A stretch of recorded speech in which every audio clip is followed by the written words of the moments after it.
All right. So, welcome everyone to the first session of Monsoon Marathon. And this time, our theme is helping your students of intelligence trap.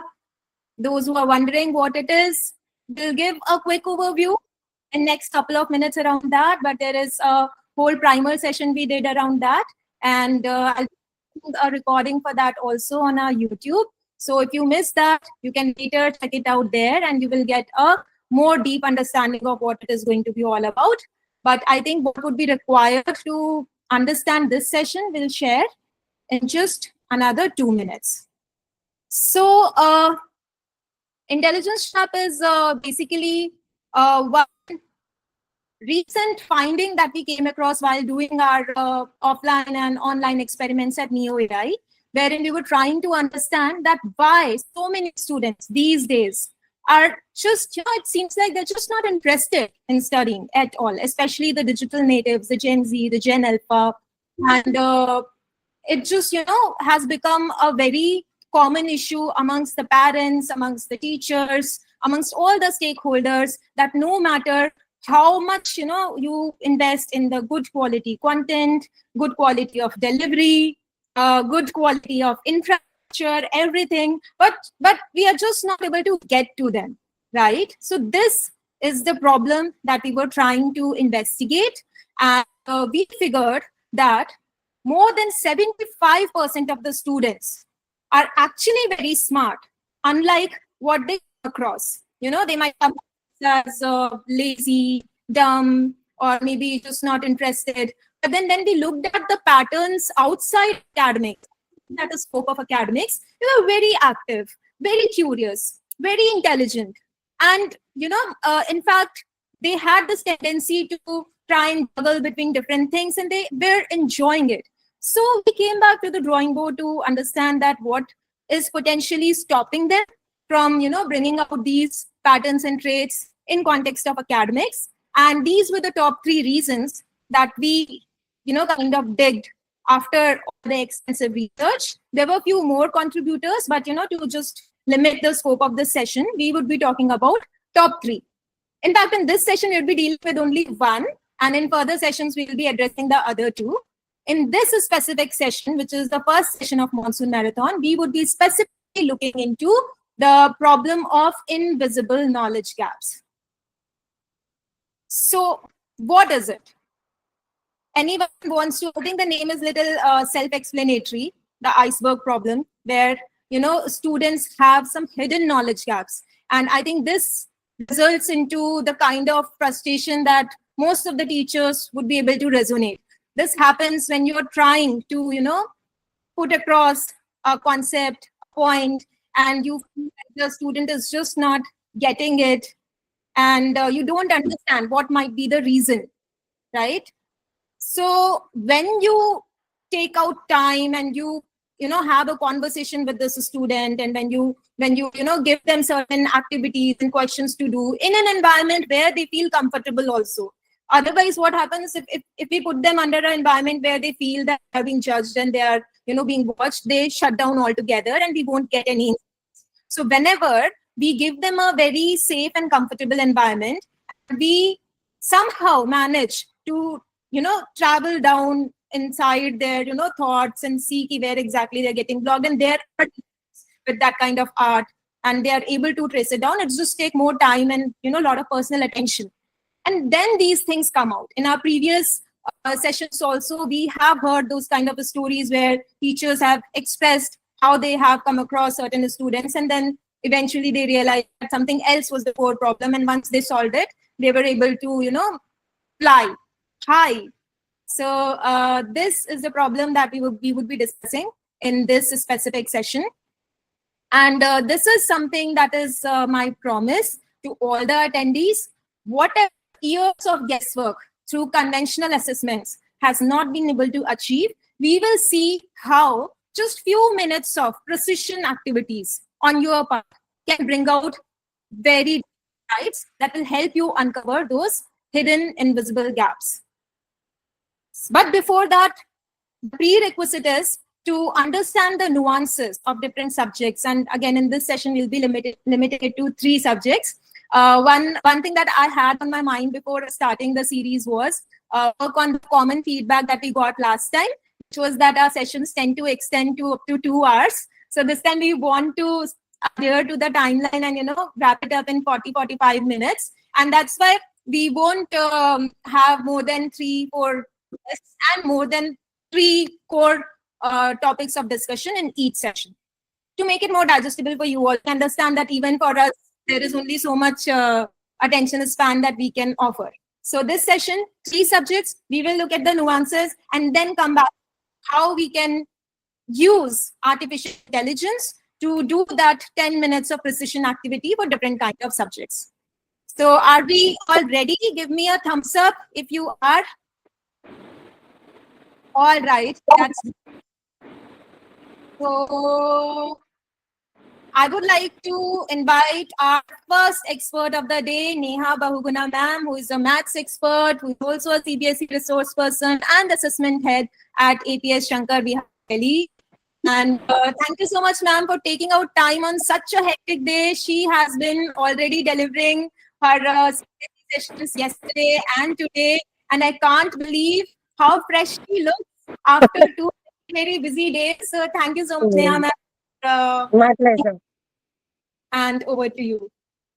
So yeah, I would like to first start with the one very basic question that do you think every student should learn math irrespective of what career they want to get into? Because I generally see that, students, after they come into middle school or senior, they develop this math force, and then they say that, हमें तो maths लेना ही नहीं था और हम जबरदस्ती पढ़ रहे हैं, and I don't know why I'm doing this. So do you think it's important for them, or should they be allowed to skip the subject altogether?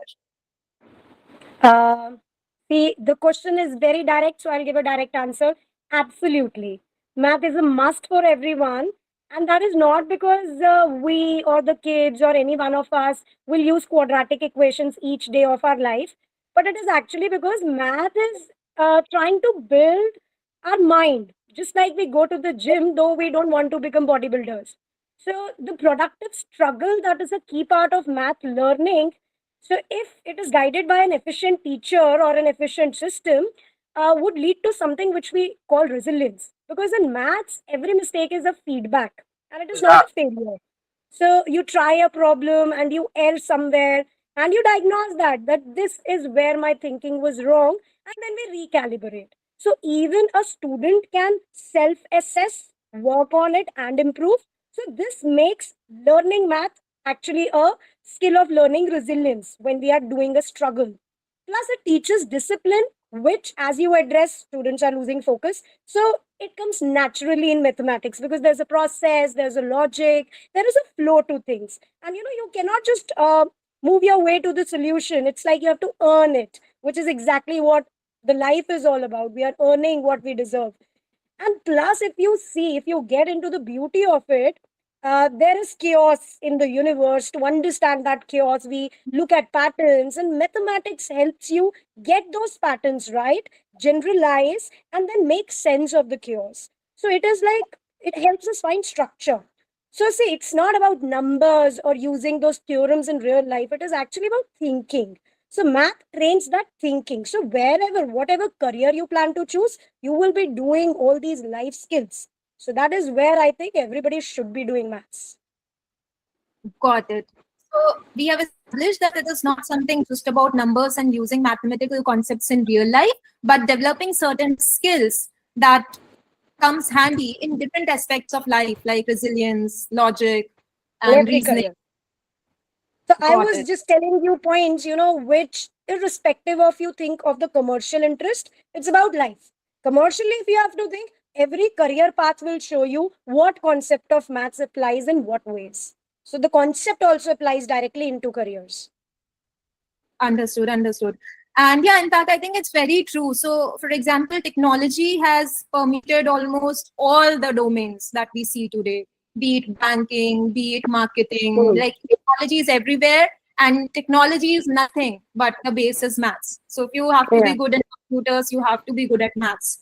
And right, so we have established that it's important and students not skip it. So, is there a sequence in which we need to learn the concepts, or we can master the concepts in silos?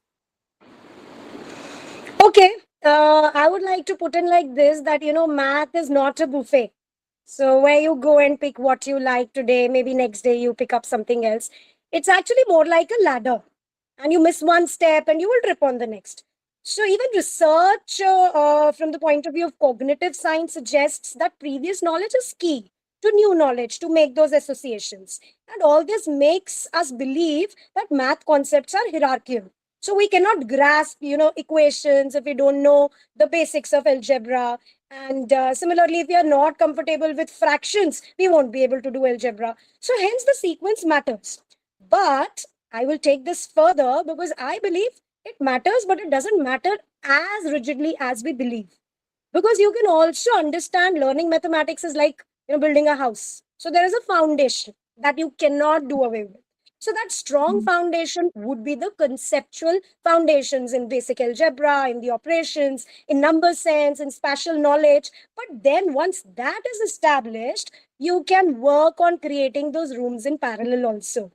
So I think some ideas like probability, if you see, data handling also, which is a very real world concept, and Mhm. patterns, because everything is just learning patterns and then it leads to algebra. So if you look at certain ideas which are very mathematical in nature, they can be explored independently also. And they have to be revisited spirally so that the knowledge is deepened, which is the principle behind spiral curriculum that we use.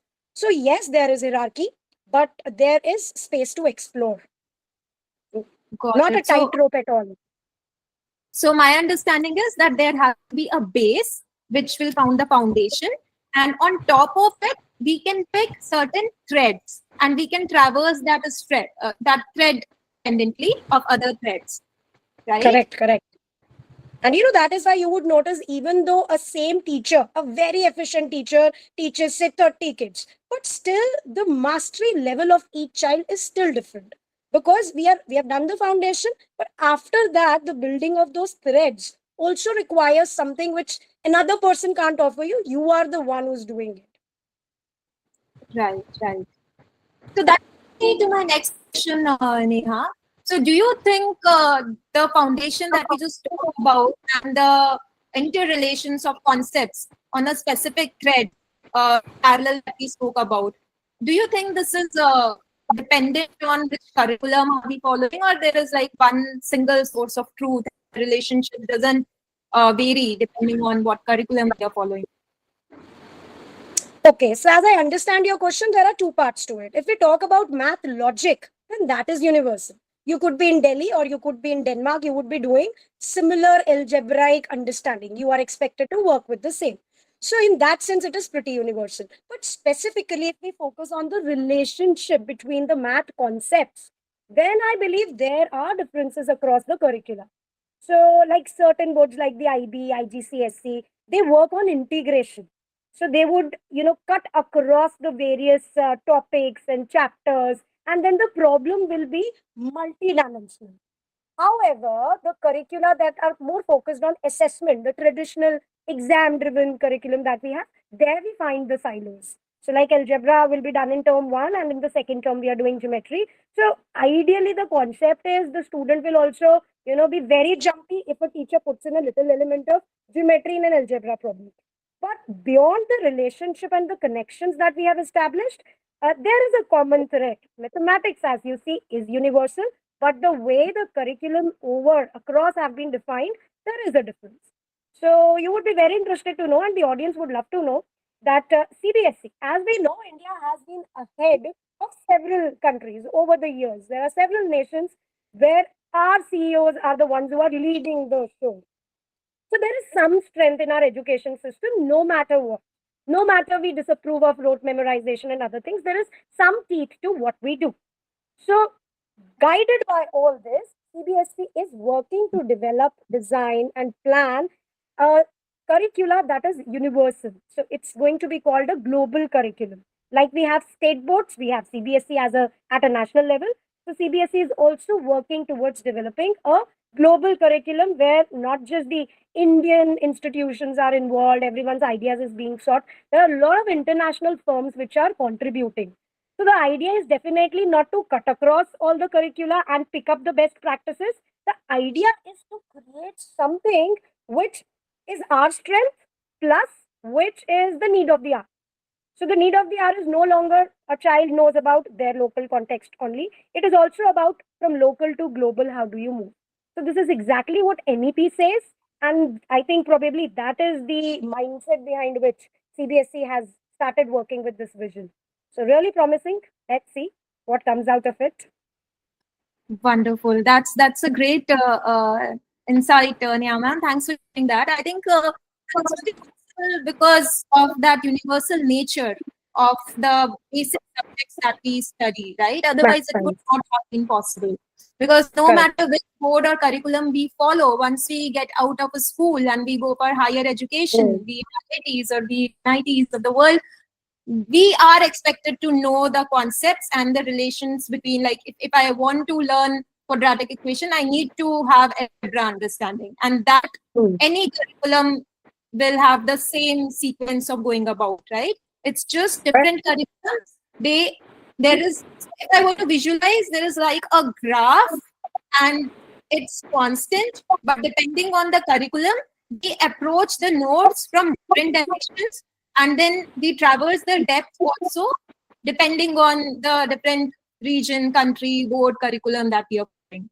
Did we get it? You can also say the design is different. So there is a backward design. So you start with the final outcome, which is a problem, a real world problem, and which will have multiple integrated elements. So that is one way to approach. And if you say in easy words, teaching A is for apple, or bringing the apple and saying that this, you know, what is it, and this starts from A. So it is just that. But the apple remains the same and A remains the same. Understood. Thank you so much, Neha ma'am, for giving us that insight on the subject math, which is, in fact, the pain point of a lot of students and parents that we come across. We have been doing the foundation tests off late, and maths is something that always is a big pain point for everyone. And it's really important to understand subject-specific nuances if we want to design a very efficient assessment around the foundation study. So now I think we will come back to math and the concept hierarchies we spoke about. Before that, we'll also try and understand two more subjects from their domain experts. So for next one, I would like to invite Sudipta Chatterjee, who is an English expert from DPS Arkipuram. She is also the GG leader for Kolkata Circle and has been a good friend for about an year now. So thanks, Sudipta. Again, she has made time to speak to you all on her father's birthday, and they have plans to go out. They had planned to go out around 6, but she did this for us. She postponed the plan, and I think she'll be going to join them a little later. So thank you, Sudipta. Means a lot for all of us, for me, for the community. And yes, over to you. Thank you so much, Shweta. It's an absolute pleasure to be here today, and any opportunity to speak about English, which is very close to my heart, I would never, overlook that. So thank you for inviting me again. And to make it up for that, we all 40 people from here send birthday wishes for your father from the bottom of my heart. Do convey the regards. Absolutely. Thank you so much. Yes. Thank you, Sudipta. And on that note, my first question to you also is just to try and understand the applicability of English language in the day-to-day life of common people like you and me. Like, is it like maths? Is it also important to learn this English language from the childhood, or is it something that does not need to be included in the curriculum and can be picked up just by other ways? So, what do you think? Okay, so if I just say blah blah blah blah blah blah blah blah, blah, would that help? So we need a language to communicate, and for us it's English, because let's not forget that the key to success is self-confidence. But what's the key to self-confidence? It is good communication skills. Now, good communication skills would be possible if we are fluent and proficient in a language. And today we are specifically looking at English as a language, and not just a language, but a global language of communication. I feel, when I speak to my students also in class, I tell them that, don't look at it as a subject for which you are, studying and you have to clear it and you get good marks. So that's not the be all and end all of it. One has to remember that English is a life skill. You cannot survive in today's day and times if you are not good with this subject, whether it is your spoken communication or your written communication. And let's look at English as a subject which has these 4 skills. We're looking at LSRW. The educators here, I'm sure, would be familiar with that. We're talking about listening, speaking, reading, and writing. Now, unless and until we have proficiency in this, we will not be able to move ahead. And this is where the importance of reading also comes into the picture. Unless and until, we develop this skill and habit of reading, it's not going to be possible to, create that kind of a competency or create that kind of a proficiency in other subjects. So technically, if you look at it, it is a link to everything else. Unless and until we have mastered English, we will not be able to master the other subjects. And you find that children are struggling even in their careers because that proficiency in the subject is lacking.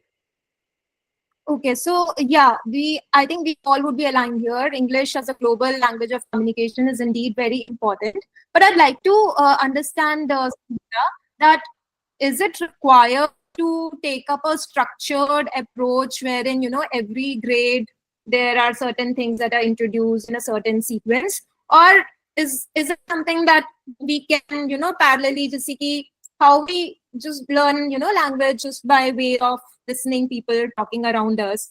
So is this academic approach required, or is it something that can be picked but just by hearing and observing people around us? So, of course, hearing and observing is essential, but let's look at it this way. English is like a system, right? And there are various elements in that system. So unless and until you have all the elements, working together in tandem, you cannot expect, progress to happen. So just like, unless and until we are familiar with the concept of nouns, how else do you explain children what are clauses or what are modals? So there is a certain step-by-step format. So say, for example, if I ask a 2-year-old to, write an essay on global communication, it will not be possible because a 2-year-old at this point of time, his basic understanding of English is what he's hearing in the environment and the kind of words that he's picking up. So there'll be a couple of words, phrases, sentence formation, maybe not. It will take a little bit of time to reach that level. But you also find that, children nowadays are struggling with something as basic as essay writing, which used to come very naturally to people. And the major reason for that is the lack of reading skills. And thanks to Instagram and the instant generation, even our attention span is has reduced. So you also reduced your session time because you felt that it's going to be taxing for people. It's a fact. And so even as an educator, I find it difficult to concentrate, when I have to sit and check papers. It takes me a very long time because, my mind is focused, like I have my phone right here. My mind is focused on what's the next text coming. So, you're constantly in that, in that kind of mode. So well, let's come back to the question that you asked me about whether or not it requires a certain sequence. Yes, the sequence is essential and it's important. And for you to reach a certain level, be it like we were discussing about essay writing, you need to be able to, create complex sentence structures to be able to express yourself. And writing a good essay will not really be about whether or not you have a good IQ. It's more to do with whether or not you've understood how to use language to the best of your advantage. And that I feel in today's day and times, it's lacking. Got it. So my understanding is that an academic approach is indeed required and helpful.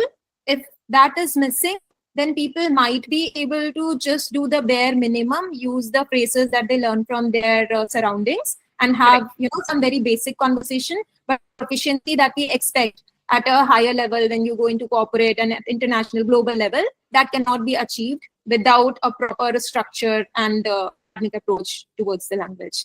Yeah. Right.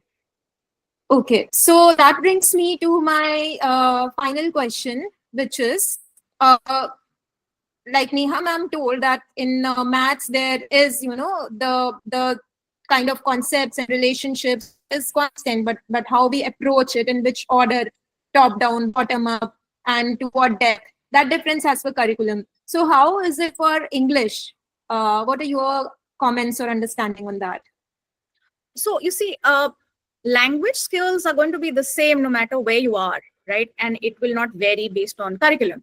So say, for example, a child was studying English till say class 6 is here in India, and then they go abroad, maybe they're in the UK. So you're moving from one curriculum to the other, but whatever the child had learned so far, the child is going to develop on that and move ahead. So English also is basically, it's something which is not following a certain so-called, it's not specific to curriculums, it can sort of adapt to anything and everything, any situation and every situation. So that is a huge advantage. And having said that, I feel thanks to technology, the children who are struggling with language skills and, how to kind of write better, thanks to technology and thanks to AI, I feel there is a lot of help that is available. So I feel somewhere if we are able to guide the children with how to use AI, I feel that's where it's going to be hugely beneficial, not just for students, but also for, for educators who are here. So if we are able to guide the educators on the kind of tools that we can, help them with, I'm sure they'll be able to then guide their children to sort of become better versions of who they are and what they are. That really helps, Sudipta. Thanks for those insights. And I know that you are probably running late for your family gathering. So if you want, you can take leave from here. Although I do have something to connect, which I'll reach out after the session. So I think I'm going to stay on. I'm kind of enjoying this. I don't want to miss this either. That's lovely. That's lovely. It's music to my ears. Thanks for staying back, and I think you are in for to see something very interesting very soon. Right after we have Venkatesh also share his perspectives on another very important core subject, which is science. That is, that helps us understand the world around us. And welcome, Venkatesh. Thank you, and I acknowledge your time commitment also. I know you also had prior plans of the weekend. Thanks for accepting the invite at the last moment. Good evening. Thank you all teachers for joining, especially Neha ma'am and Sudip ma'am, who explained their subject so nicely and gave us a global perspective on it. Right. So Venkatesh, Sri Mayapur International School follows a different board, right? Not CBSE like APS, Shankar Vihar and DPS. Yes, our school follows the Cambridge curriculum, and we have students from more than 30 countries in our school. Great. So yeah, and you have earlier taught in CBSE curriculum also, if I remember it correctly, right? Yes, taught CBSE, ICSE, IB as well. Oh, wonderful. Then you would be the perfect person to give us some insights on what exactly refers cross curriculum. So that will be the third question, but let's start from the first one. Do you really think that science needs to be taught as a core academic subject at the schools, or do you think it can be managed? The same question that I asked the other experts, like we can just learn by just seeing the things around. Yeah, this is a very interesting question. Thank you for this question, ma'am. So yes, if we just think about maybe our childhood, we were outside, say maybe on some evening, and we looked up in the sky and we saw the beautiful moon and the stars. So definitely we might have asked the question, where did the stars come from? Where did the moon come about? So this is more of a fascination, which we call as science in our terms in school. So science is not just about experiments. It's about understanding the world around us. It's about understanding some daily phenomena and global challenges as well. Right now we have the climate change and other things going on. So by learning science, we can address our curiosity and also develop some very important skills. According to United Nations, there are some core values, core skills the students are expected to learn in school: problem solving, critical thinking. So all this is included in all the, in many subjects, including math, English, and of course science.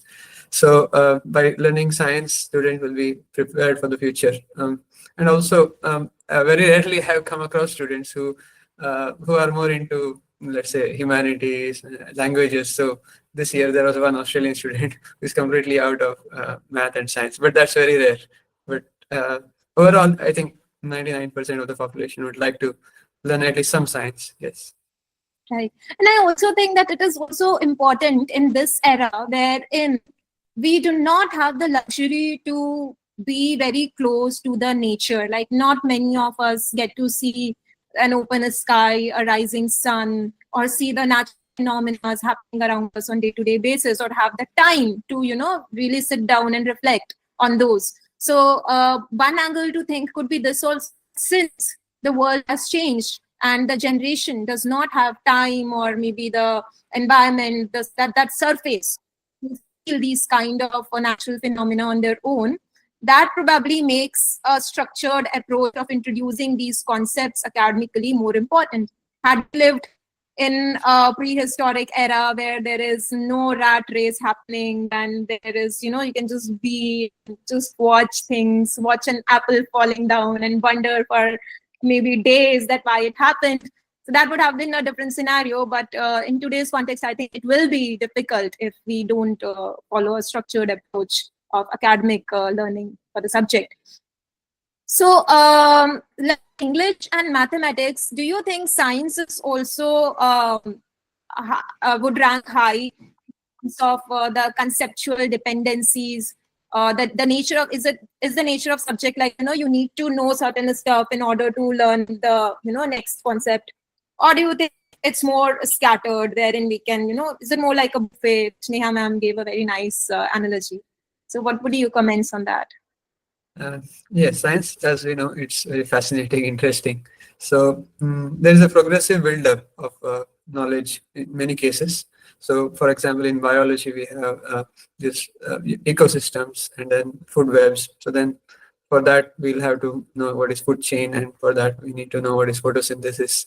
So there is an interconnection basically in various cases, and this leads to an effect which we educators must know, that a snowball effect, which means that if you don't know one simple concept, there will be a problem later in understanding a more difficult concept.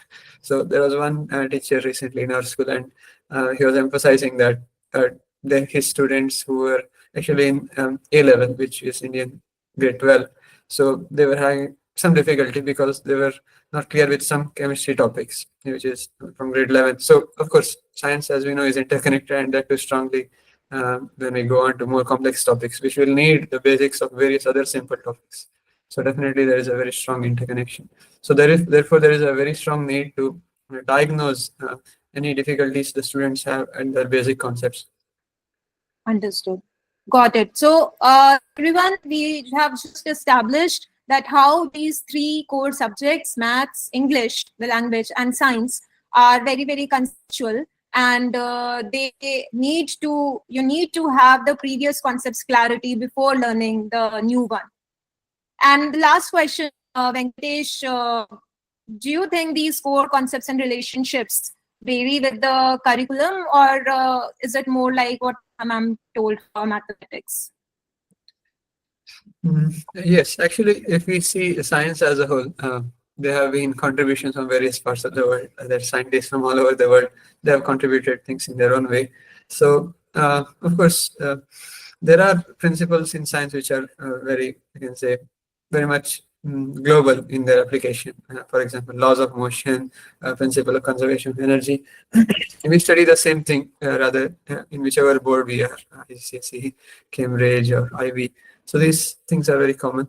They may have been presented in a different manner, but the understanding should be there. The basic understanding is the same for any student in any aspect. So we also have, let's say, the gaps which may come up, as we discussed earlier, that is very important, that we need to diagnose students. I remember very clearly there was one student who was having difficulty in grade 10. So I was wondering how this is possible, because all the way the student has come, but just to check it, I gave the student a simple quiz. That is what we call as a diagnostic test. Then I saw that the student had gaps in very basic concepts also. So I was surprised that, oh wow, the student came all the way, but somehow maybe the student was having this gap all the way. So therefore, as we see, the power of AI has to be leveraged now, so that we can help students in a better way and diagnose their gaps at an early phase, and we can therefore help them become better learners and they can enjoy the subject as well. That's a wonderful example, Venkatesh. Something that we are also seeing at NEO very often, that good students who are doing decent 80%, 85%, their very basic foundations are not in place. And since these are smart students, they have been managing to camouflage their gaps very beautifully. Like they probably last moment they just read and they are able to get the marks in the exam. But somehow those concepts they have not understood depth mein jaake. And that is what we will be seeing, that how we can leverage AI. And I know we are at 6:45, which was a decided time. So I promise that I'll finish the rest of it in 15 minutes. Ops. So in next 15 minutes, very fast, very quick, I'll give you a hands-on experience of what kind of system we need to make this, invisible gaps emerge. So to start with, let me share my screen. What you are seeing is news admin panel. I was actually planning on to show a lot of stuff here, maybe like how we have broken down the curriculum, like if you go in a specific class, if you go into a specific subject, let's say I go into something we have been talking, physics may all the chapters, then you can even drill down into different concepts. So all of this is there, but let me skip all of that and directly go to knowledge graph. My screen is visible to everyone, right? Give me a thumbs up if it is. Yes, it is. Okay. So I think I will show this one that I was doing some time back. See, CBSE class 9 physics I selected, force and law. These are the certain concepts that are there and how different concepts are related. These are the dependencies that we are seeing because I have marked the system to just give immediate hierarchy. But let's come back here and let's see the whole hierarchy for a specific thing. Let's say I CBSE and then I'll take a higher class so we can see the complexity at its full fledged, And let me choose atoms, something that I struggled with when I was in 12th class. So atoms is the subject, and let's see all the remaining concepts here. So I'll just squeeze my screen now, and let's say Bohr model of hydrogen. Just see at that level, one single concept of a single chapter is related to so many other concepts. So these are the complex concept hierarchies or relationships that I was talking about, which we are not able to track, assess in conventional assessments that happens on pen and paper. It is humanly impossible, right?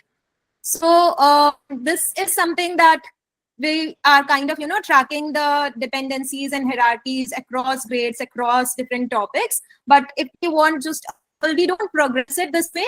We just limit it to, just one level down to make it a little cleaner. And in that case, then this is like more comprehensible. But the system reaches, suppose now, if I click on OK for balanced and unbalanced forces, I need this. So I'll probably tap on something else also. And then more hierarchies will open up for that specific topic. Just see. So Shweta, could you kind of elaborate a bit, because people in the chat window are a little curious to know about these hierarchies. Like what exactly are you trying to showcase? I think a little clarity on that would help. Right. So what we are seeing, everyone, is that specific. So last year when we were operating the NEO's diagnostic, we had made hierarchies only at chapter level. Okay, for this specific chapter, say probability of grade 10th, we also need to know the concepts of probability of grade 7th level, right? But here what we are seeing that we have broken down each chapter into certain topics or sub-concepts, and then across all the grades, all the chapters broken down into those concepts, what are the different relationships we have amongst those concepts? That is what we are seeing here. Is that clear now, everyone? So basically, to reach class 12th physics, to understand atoms, what are the other things one has to have clarity on to be able to understand atoms? Am I right? Right. So you are seeing grade level 11th ke some topics, and you are seeing grade 10th ke some topics. So those are how they This are is brilliant. connected. This is amazing. So now this is like literally not possible to constantly keep track of these dependencies in a human way and then design diagnostic assessments. So I'll show you on surface of it how simple can we make. So what we will do now, in interest of time, I actually thought that I'll show one example of each, maths and English and mathematics. But I also want to show that how it will be, when we execute it. So let me first jump there, and then those who want a little more deep dive into these concept hierarchies, then take it up after the session. So let me go to a new tab and share my screen. And we have designed a very simple and accessible way wherein you don't need any app to download on your mobile or anywhere. Just go to your browser and type neoai.ai/quiz. Is my screen visible? Yes. Yeah. Just go enter. And we have created foundation tests for these 3 important subjects, maths, English, and science, because we have already established that foundations need to be in place. Right? Just Venkatesh told that how he did one diagnostic and he found out that, some basic concepts were not there. Then how can you expect the child to learn the more advanced concept? Let's do this. Let me just try one. Let me just go test student. So a student comes here, just put student name, and maybe I'll just put in the grade. And let me put some number. And let me register here. Just a 3-step thing, and it starts with maths. So I can just tap here and I can start my assessment. And just 10 basic questions only on foundations, which are, so I chose grade 8.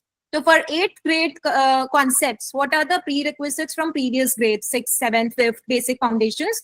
Those are the things that this foundation test would be checking. Now, just in interest of time, I will just quickly mark some options, and I'll hope that I get some decent marks. 0 now. And so this diagnostic is designed in a way to also ensure that it takes less time. So we have not included a lot of, okay, I got only 1 right. But this is how instantly, we get to see that what all basic concepts were diagnosed and what have been the learning gaps that have been identified. And if there are some strong concepts also, those also get reflected. So just in an instant, a very precise understanding of the basic foundations we can have here. And then further diagnostics can be designed. It adapts on day-to-day basis. So now imagine that every day the student comes and just takes about these 10, 12 questions. And some foundation gaps, they emerge. And then based on that, you assign them a certain activity or the next further deep down diagnostic. So which they take next day. And that way their foundations are getting cleared. So on that day itself, daily you can do interventions at a small level, because then the child is also not burdened with too much. So much is there that you don't know. So they also get to know some 2-3 concepts on every day, which they can overcome in just that day. So this bite-sized approach, wherein we, just focus on foundation first, which is directly related to their relevant concepts at that point of time, is a phenomenal way of helping students first look into themselves, because most of the students are not even aware of, why they're struggling. So most of the students, especially in their middle and secondary years, they've just lost hope because they don't know what they have missed earlier. And when they try to understand the new concepts, they just don't get it. So they've lost hope. And then this thing comes, since they're just not getting it, so they pretend that they're not interested. Because if they are interested and then if they are not getting it, it will portray them as someone not so intelligent, right? So they then, start wearing this mask that I'm not even interested. That's why I'm not getting it. And then gradually it comes into habit. And then some parents also encourage this behavior by flaunting it to the relatives that my child though doesn't even study. He just studies 1 hour prior exam and still he is managing to get decent 78%. And the child gets the thrill. Oh, the good thing is that how you can, do less and then do decent. So that is fueling this behavior. But if we can help the child with a system like this, wherein they are able to exactly identify what is stopping them learning the advanced concepts of their grade level, we have seen that children everyone wants to do well, right? There is no child who doesn't want to be appreciated and, be in toppers and get a good seat. It's just that the situation pushes them to behave in a certain way. And we, with the help of AI now, can help them out. So again, what I will do now is, we have seen this knowledge graph and we can see it again once, we conclude the session. We also saw that how a smart diagnostic in a very, very short span can pinpoint the exact concept, what grade level the student is stuck at. I think the audience is smart here. You have been driving the regular pen paper assessments at your school. You know what kind of insights you get there. It's barely just, ki maths mein you are getting 80%, science mein you are getting 70%, English mein you are at 90%. And that is the maximum insight that we are able to give to parents and students. We are not able to pinpoint and tell that your child is stuck at this specific concept from this specific grade. So the difference is also clear. Now I'll directly jump on to, I have last few minutes, it's almost 7. So how we are going to turn it into a nice contest, because I want you all not just to hear all these good things and go away without acting on it. I want you to experience it and see the impact, experience the impact firsthand. And so here is how you can, participate in the contest and get scores, get points, and there would be very exciting rewards at the end of 4 sessions that we have planned in this Monsoon Marathon series. So first thing is, how many smart diagnostics can you drive? And for each diagnostic that you drive, you get 1 point. Maximum that one teacher or one educator, we have capped it at 60, because we don't want to give extra advantage to teachers who have very big student network. We wanted to make it a little fair for even those teachers who have limited student network. So 60 is the cap, and you get 1 point each diagnostic. How you can personalize your smart diagnostic link, that is what we are seeing here. So the link was neoai.ai/quiz. After that, you have to put a question mark, UTM_source equal to your name. This is how the system will be tracking that how many diagnostics are coming from the link that you have shared in your circle. So for example, if Neha ma'am wants to share, I will share this text in the link also, in the chat also. Just 1 second. But I will just share this thing in chat. Where is this? I'll share, no, so that class may everything does not get accumulated. So you have a mail link here in chat. And after quiz, you have to put a question mark and UTM_source equal to your name. So I'm leaving the text capital equal to only. You have to put your name with underscore between the first name and the last name. So the teacher with same name might want to might participate. So I recommend to add full name and have an underscore in between. All right, so this will be your personal link that you can share with your students. The sequence of the assessments, the maths, science and English. So first they will get a maths, all of them. Once they complete it, then they will be allowed, then they will have access to the next foundation test, which would be science. Once they finish science, then they will have access to the third one, which will be their English. Mamta ma'am, just hold on. Maybe you can type in your query in the chat also. I'll just get back to you. I'll just finish this fast. So we have seen how you can create your own link that you can share with your students. Now, how can you check your score? Like how will you get to know how many students have completed? So every day before 7 p.m., I will be updating this sheet and I will be sharing the link with all the participants, the link of this sheet, public link. Here, all the participants would be listed and the scores would be listed here.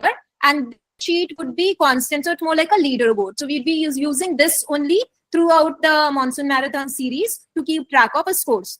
So score from your hands-on activity 1 will come here. For further 3 sessions, we will have more 3 columns, and we will keep tracking the scores here, and we'll finally calculate it at the end of the series. You will get the link of this public sheet, right? And next, moving on to, okay. So there is one way to claim bonus points also. So if there are 3 or more educators from the same school in top 10 at the end of every hands-on activity time. So for this hands-on activity, you have time until next session, which is on next Saturday. So that's 2nd of August. So by the end of 1st August, if there are more than 3 educators from the same school in top 10, we will add 10 bonus points for them.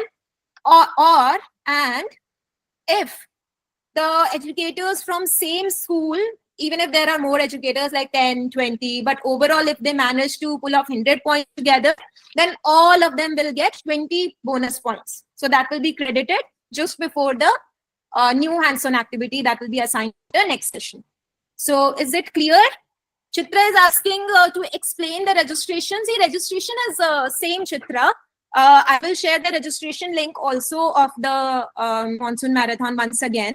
And registration is mandatory because that leaderboard that we are maintaining, it is directly linked with the registration form. So if any of you have missed registering for the Monsoon Marathon, then and you are here in the session, then you can go back and register once again. That's not a problem, and your name will start reflecting in the leaderboard sheet also. Okay, so we have seen I think the link, your personalized link, and where you can see your scores and how you can claim the bonus. And there is one other way to get some more bonuses. You can share about Monsoon Marathon and your experience on your social media handles, and you can tag either Neo or me personally, and we will give 5 bonus for that. Idea is to just reach more educators so they can also experience this technology, which will really help their students to progress. And we are seeing the impact firsthand. So we just want to make it reach to more educators and more students. All the participants will get certificate for the session, but since it is a series of sessions, the certificates will be at the end of the series. It will be a master certification for all 4. We don't want to give it in bits and pieces because just attending one part does not serve the purpose. So this whole series is also very sequential, like all the subjects that we spoke about today. And in today's session, we are talking about a smart diagnostic and how we can identify the foundational gaps. But what next? What will we do with that? That is still unaddressed. This will be addressed in the next session. So we don't want the story to be broken for any participant. So it's mandatory to attend all 4 sessions for the certification. And I think that's pretty much about it. So Monsoon Marathon 2.0, unlike last season where we understood how AI can be leveraged to automate some of the mundane routine tasks for educators, we spoke about assessments and evaluation and reporting. This year, our focus is on how AI can be leveraged to directly impact the students' performance. And we have come up with very deep insights on why this generation is like so not interested in academics and how we can bring it back. That is the whole focus of the series. Today's session, we saw that how we can uncover invisible hidden knowledge gaps in the students in a very precise and efficient manner with minimum investment of time, with a very smartly crafted diagnostic, works on top of a very complex concept hierarchy for different subjects. And in next sessions, we will be seeing that how, after identifying these foundational gaps, these hidden gaps, what next can be done to help the students unblock them and be ready for the further learning. Yes, so now I'm open for Q&A, and if anyone has any doubt, please shoot. Meanwhile, I will share the attendance form or feedback form for this specific session. So attendance will be taken for all the sessions. So we know at the end of this that all have attended how many sessions. Like I said, for the certification, attending all 4 sessions is important.